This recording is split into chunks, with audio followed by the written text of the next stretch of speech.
If I made $11.29 an hour, I would qualify for child care in Missouri. If I made $11.30 an hour, 1 penny more, 1 penny.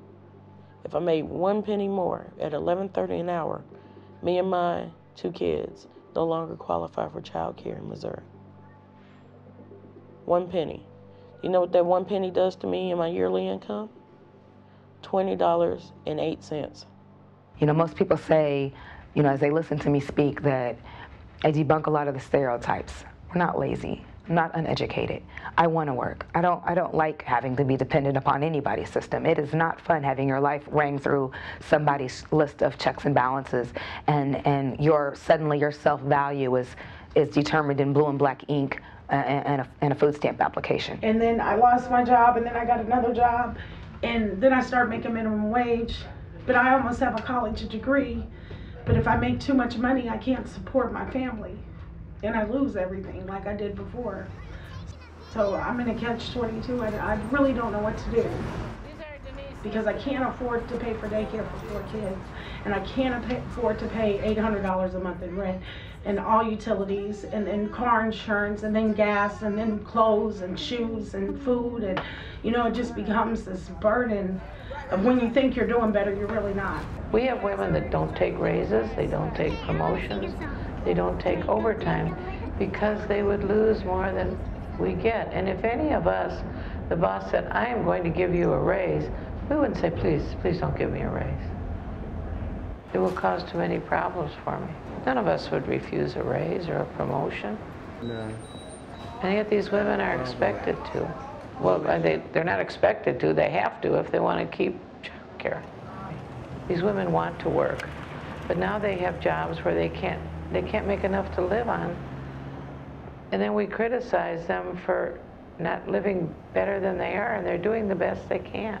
We had a mother live for 1 week on a bus stop in this city with a 2-year-old and 3-year-old. She dropped the kids at 6 in the morning, picked them up at 6 at night, and never missed a day of work. I said to her, do you stay at a bus stop around here? And she said, it's not safe at the bus stops around here. I said, is there a safe bus stop in the city? She said, in the Power and Light District.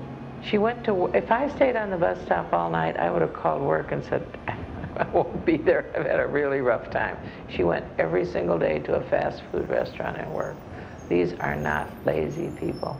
I was promoted to shift supervisor, shift manager, and I was still making $6.50 an hour. When I bumped up a quarter to $6.75, it took me 2 years to get that raise. From $6.50 to $6.75, it took me 2 years to get that raise. I begged her for 6 months to get me up to 7. And she said, she looked at me and she said, you're not worth 7. The cliff effect destroys families and destroys, you know, any hope to get ahead. I don't know how it needs to be worked out so it will work. I mean, obviously the way it's planned wouldn't financially pay for it, but they've got to get rid of these cliffs and make it a slope. I lose a little, you know, I lose a little more when I get another raise. Not, you're done. And we could do that if we wanted to. There was a bill on the floor. Governor Nixon, thank you, politely vetoed it, but where they were going to allow, if you got that raise, half of your raise would therefore go towards your child care expenses, and half of that raise would be left to you, so that you could stair-step yourself down. A Republican senator passed the one about child care. I mean, he introduced it. We talked to him about it, and we said we were very supportive of it. It got passed by the Appropriations Committee in Jeff City, and then it was vetoed. State workers are telling our mothers, let's say I have 1 kid and I got a raise, and I've lost child care. We've had state workers tell mothers, have another baby and you'll be eligible, which is true. It's crazy.